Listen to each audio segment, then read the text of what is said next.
All right, well, we're being officially recorded, so I guess it's time to kick this off. It looks like it's 3:30 to me. We are going to go ahead and get our monthly market monitor underway. This is Danny McIntyre, Vice President of Investment Services at Corporate Central and Quantify.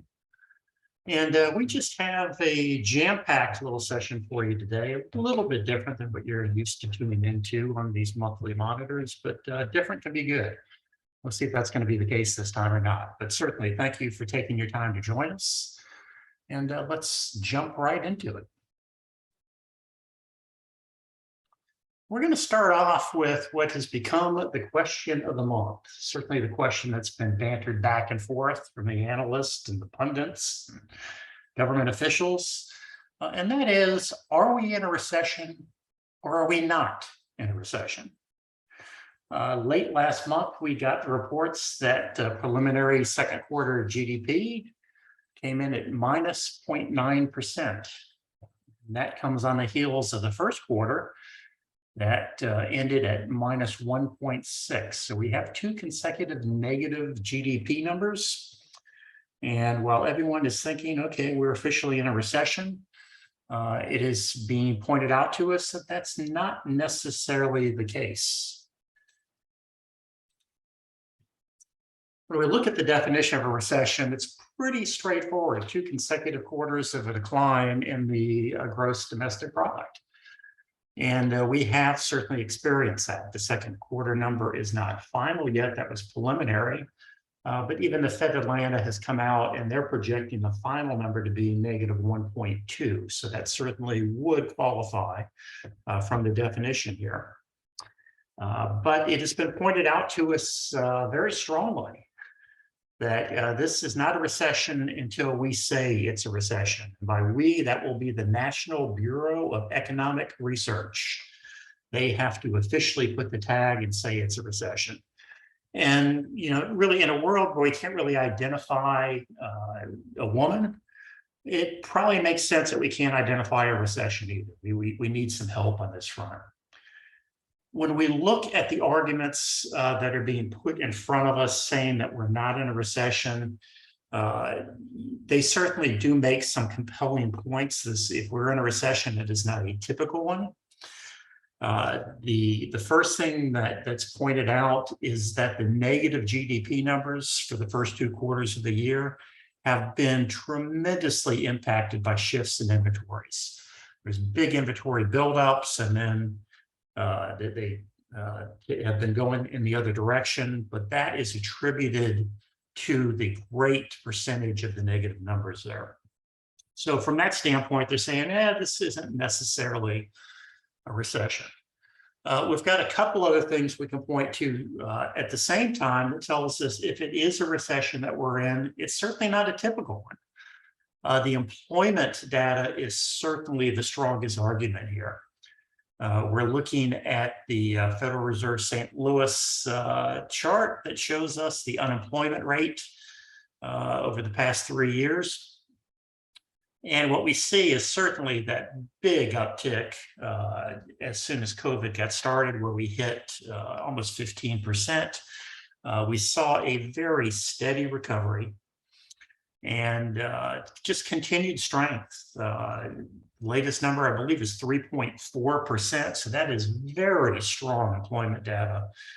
And that is typically not what you're going to see during a recession. Oops, we don't want to see that. We want to see this. Further evidence of this employment strength is found in the non-farm payroll. This is really the big number people look at each month when the employment data is released. And 200,000 is generally considered to be a robust economy. And you can see we are averaging more than twice that. Very large jumps in non-farm payroll on a month-to-month basis. The 528,000 that was reported for July was twice what was expected by analysts. They were looking for a plus 250 number. But certainly it is an indication that there is a big demand and people are being hired at a again, typically during a recession, you're not going to see that. You will typically see just the opposite.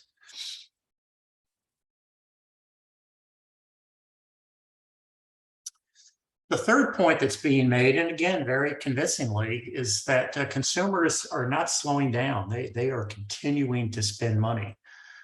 We've got, again, from the Fed St. Louis, a graph of the personal consumption data. And you can see, again, we had that big drop during the immediate months following the COVID outbreak. But since then, we have been in steady recovery and consumers have been spending. We all know what was driving that initially, and that was free money. A lot of money was going to people. That liquidity was being enjoyed from households who were not shy about spending. So we see continued strength on the consumption side. And again, that is something that is not typical of a recession.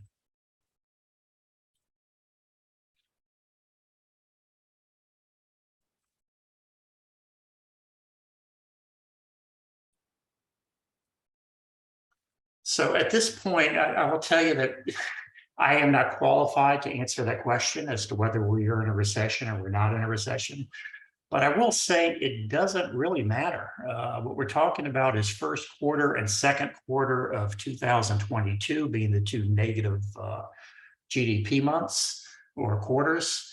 That would put us in a recession. And if you look at a calendar, those are both in the rearview mirror right now. So it really doesn't matter, at least in my opinion, whether this is really a recession or not. I think you could make a case. I think certainly from a textbook definition, you'd have to say yes. But if you throw those qualifiers in, you can make a case that certainly if it is a recession, it is not a typical one. So what we want to do now is really look forward.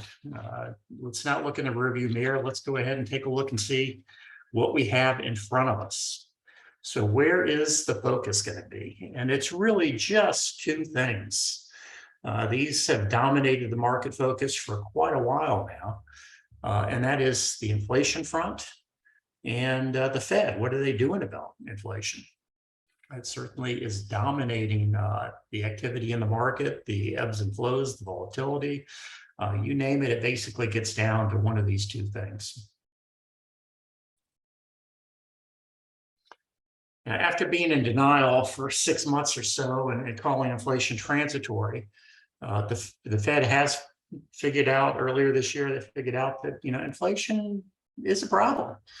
It may not be as transitory as they thought. And you can see in the chart here just how large inflation has become. We are seeing levels that we have not seen in decades. We have to go back to the 70s to see inflation at this kind of rate. We've got CPI on the screen right now. We could pull PPI. In fact, PPI is running a little bit higher. CPI just soaring up. We did just get a new release this morning for July, and CPI was flat in July. No change. So it brought the annual pace from a 9.1 to an 8.5. That's where you see that little dip. But regardless, you can see it certainly is an issue. The Fed's target for inflation is 2%, and we are 4 times that. So certainly something that has well earned its place at the top of the focus list for the Fed, public enemy number 1, and it is going to be the Fed's role at this point to do everything they can to bring that back down. We certainly have seen a little progress. Maybe this month was the first real sign of that when we got that flat number, but we still have quite a ways to go. We'll get PPI coming out tomorrow. Forecast right now is for uptick of 0.2 for July. But that smaller pace would also bring its annual number down from 11.3 annual pace to a 10.4 if it follows through and hits that forecast. So, we're perhaps seeing a little progress here, but still an awful long way to go. So I keep hitting the wrong button there. Now, what has the Fed been doing in their battle against inflation? And it's pretty transparent, and they've been very vocal about it.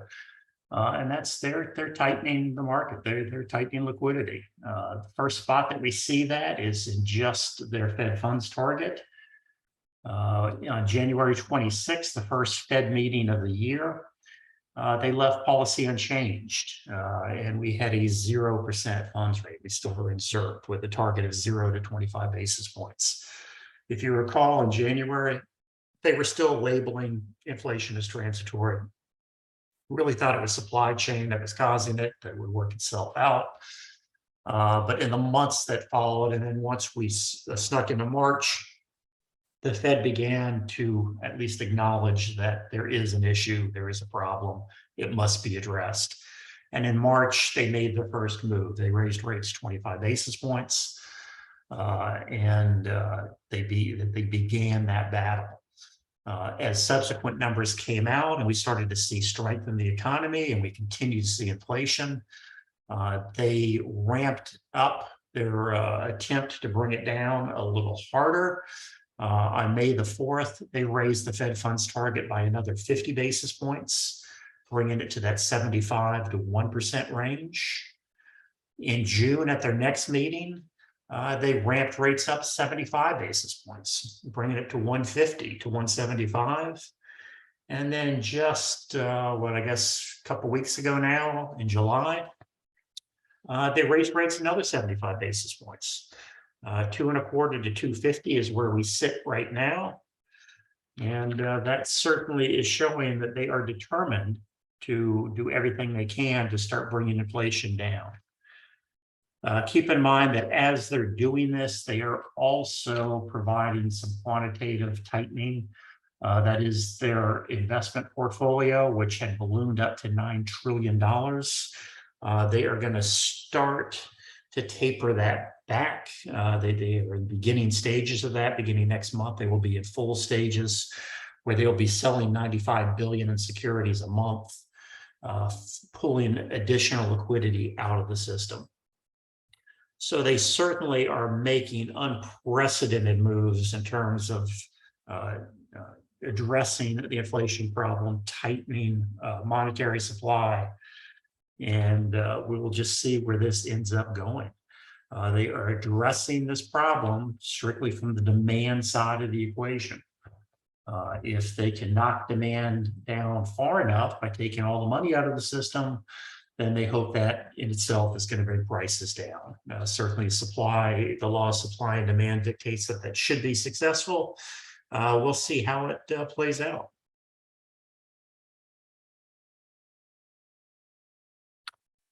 So we see where we are now, but where are we going? And the Fed has been very transparent. They've been very much telegraphing their moves through speeches and press releases. And we do have a little insight as well that comes from looking at the Fed funds futures market. If you've probably heard us use that term WIRP, the World Interest Rate Probability. It's strictly a function of looking at where Fed funds futures are trading, pulling that implied rate, and letting that show the projected course of the Fed tightening. What we have here are the next scheduled Fed meetings, beginning at the top on September 21st, and then every 6 weeks going out to January of 2024. And we see the implied Fed funds rate here that corresponds with each of these meetings. What is apparent and what Fed is not hesitating to point out as well is that they still have work to do. They have raised rates to 225 basis points, but they probably just a little more than halfway there. We are looking right now at a projection of a 50 to 75 basis point move in September. The chances are ramping higher that they will be on the upper end of that right now. So we will see what what ends up coming of it. But bottom line, over the next two meetings, the September-November meeting, we're probably looking at about 100 basis points more tightening, whether that's a 75 and then a 25 move or two 50 basis point moves. They're both going to get us to the same place. We expect to be about 100 basis points higher. And then once we get to the end of the year, we'll have one more meeting on December the 14th. And it's very likely we'll see another 25 basis points there. So effectively, by the end of this year, we should see a Fed funds rate close to 3.5%. That is what the Fed funds futures market is telling us. That is also evidenced in the Treasury market as well. When we look at what would we get if we kept our money in overnights and we received these implied Fed funds rates during that time, and then compared that to what we could get if we simply invested in that same term in treasuries. And what we see is that they're tracking each other very closely. And that's chiefly the Treasury market paying attention to what's happening with Fed funds futures and making adjustments. We've stayed in a fairly narrow range more recently, but we still are seeing the Treasury market very closely track and follow any changes that are made here, whether they think Fed's going to be a little more aggressive in the beginning. That is reflected in the Treasury market as well. We see a very strong correlation there. So we'll sit there and see how this plays out, but effectively what it's telling us is 3.5% by the end of the year. First quarter, probably fairly stable in that 3.5% range. And then the market anticipates that Fed is going to reverse course at that point and start to pull interest rates back down. Now, the main thought behind that theory and the pricing that we see in front of us is that whether we're in a recession or not right now, the thought is that as Fed continues this tightening program, especially with the quantitative tightening on top of it, the economy is going to feel the effects. And while it is going to be a strong tool to bring inflation down, it's also a very strong club over the head of the economy. And we think it is very likely to stumble. So ideally, what the Fed would like to do is to be able to tighten enough to get inflation under control, to make some real progress on that front, and then have the ability to take their foot off the brake and let the economy start to recover. And according to this, according to most of the rate paths that the economists are putting in front, that is what is expected, that we're going to see rates go up to 3.5%, stabilize for a bit, and then start coming back down. And I can tell you, of all the possible rate paths out there, that is certainly one of them. We'll see how successful that would just be a phenomenal move by the Fed if they are able to navigate and make that happen, be able to knock inflation down, not necessarily to 2%, but certainly well on the way to that kind of level, which would give them the ability to start letting loose.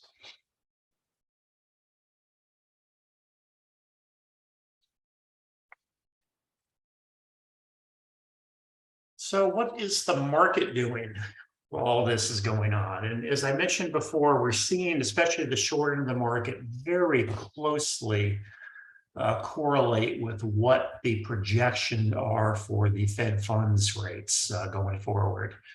And again, we follow those averages compared to the spot in the curve. That would be corresponding on the Treasury side, and we see that they're moving hand in hand. So essentially, the market is following and is pricing in that same type of forecast right now, that Fed funds up to 3.5, stabilize for a quarter or so, and then start moving back down. When we take a look at that, we can see the short end's got that correlation. The intermediate and the long-term market hasn't really fully jumped into the fray, so to speak. Rates certainly have risen, but not by as much. There is a lot of hope there. I don't know if hope's really the right word, but there's a lot of thought that we will end up in a recession. And the Fed's going to be forced to at least stop the tightening, if not starting to force rates down. So that leaves a little optimism on that front. So what we see is a rather strange yield curve, very steep in the front. And then once we hit the peak in the 1-year area, we start to see it drop and invert. So that is a very interesting little yield curve to look at, but that is effectively telling us the same story that we were just looking at before. And that is, rates climbing, stabilizing, and then going back down.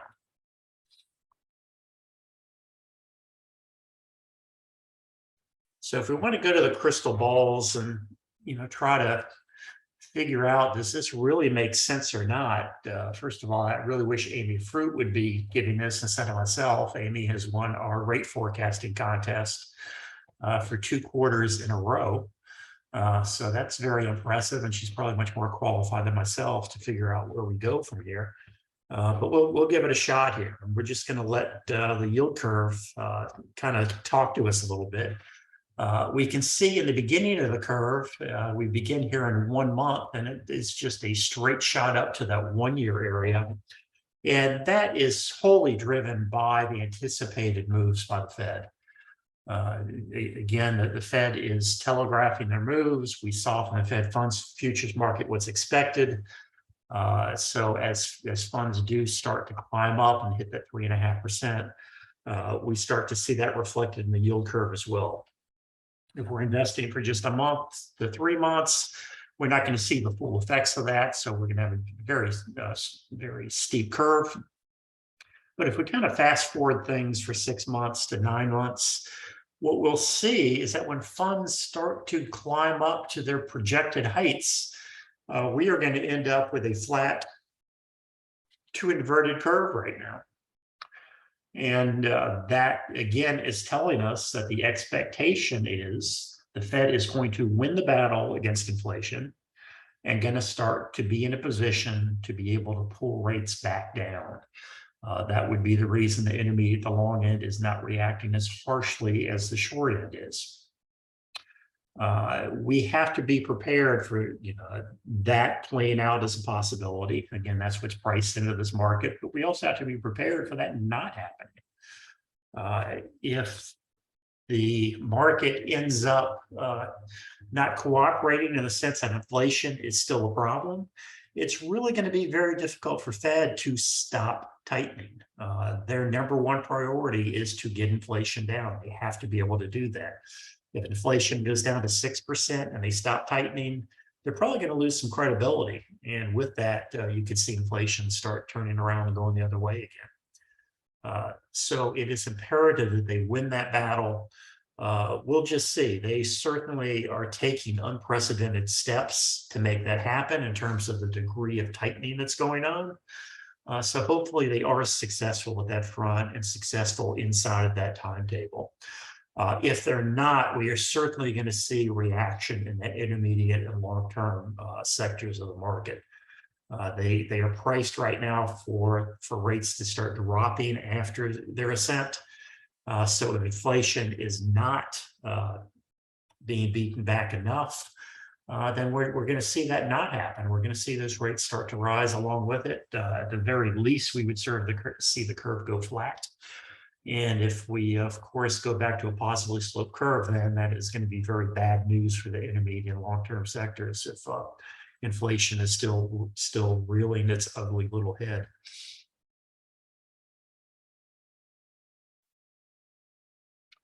So what do we need to do to really navigate our way through this mess? And I just put a list of the top things I think you really need to watch. And at the very top of this list is what we've been talking about. And certainly by far the most important is the inflation data. It is imperative that the Fed be successful in this fight against inflation. We might have got the first sign of that today when we saw inflation flat for a month. But flat's not going to get the job done. We really need inflation to start coming down. So we'll see what progress they make there, but certainly that would be the number one thing to focus on. While that's going on, I would start to pay attention to the beige books. Before every Fed meeting, the Fed puts together an economic review. This is what the Fed sees happening in the economy. Each district reports, talks about what they're seeing in their district and overall. And it is certainly something that the Fed's going to be paying an awful lot of attention to. As they start to see weakness in that beige book, it is going to make them, breathe a little heavier in terms of their fight against inflation. But at least in my mind, they will sacrifice the economy to beat inflation if that's what's necessary. But by following the beige book, remember that comes out every 6 weeks, it gives you some real good insight at least to what the Fed thinks is going on with the economy, and they're probably in the best position to be able to measure that. Energy prices are still something we need to pay attention to. Very often when the Fed talks about inflation, they will talk about inflation less food and energy. They do say that not because we don't eat or use energy. They do that because they feel they have very little control over food prices and energy prices. And so what they want to do is control the core inflation rates as much as they possibly can. But they can take it out of the numbers, and they can take that out of the inflation numbers as they wish. But even so, it still has its effects. Transportation cost above everything else. The cost of moving goods from spot to spot demands energy. And if energy prices are rising, so is that transportation cost, and with that, prices in general. So certainly energy prices are going to be something to pay a lot of attention to. We've got the conflict in Ukraine, the Russian invasion of Ukraine. That certainly is going to really have a direct effect much more on Europe than it does ourselves, but still we will feel the effects of that. We want to continue to watch there, and it's going to play a big role in the energy sector as well. But we also have the potential problem with China and Taiwan, and what's going to happen on that front. What kind of reaction will the market have if that begins to escalate? The global economies are certainly something to watch. I mentioned just a minute ago, the European economies certainly affect us. And I will say they are struggling right now. It's very difficult for one economy to do well when the rest of the world is not. We are all tied together to a great extent these days. So certainly I would pay attention to what's going on in the rest of the world. And of course, we also have politics coming into play. Who could have imagined that? Midterm elections are coming up. That's going to be doubly interesting because typically the Fed is going to want to stay completely out of the way when it comes to elections. But they will still be in the midst of their tightening. So what's going to happen if we actually fall into a question, as the National Bureau of Economic Research tells us, and we have elections in front of us? Will the Fed do anything? Don't know the answer to that, and I really hope we don't find out, but certainly something else to keep an eye on. And the midterm elections certainly will have the effect on the markets in general. So there's a whole host of things that we can keep on our radar.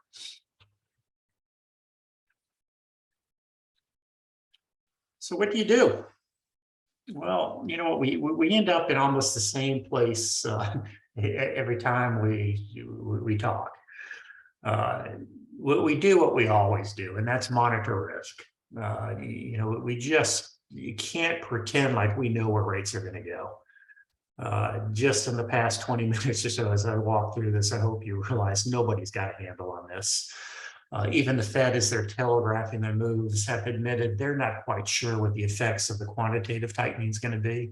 That is, as they start liquidating some of the portfolio and take that $9 trillion in bonds, put it back in the street and take cash back out. They're not sure what effect that's going to have.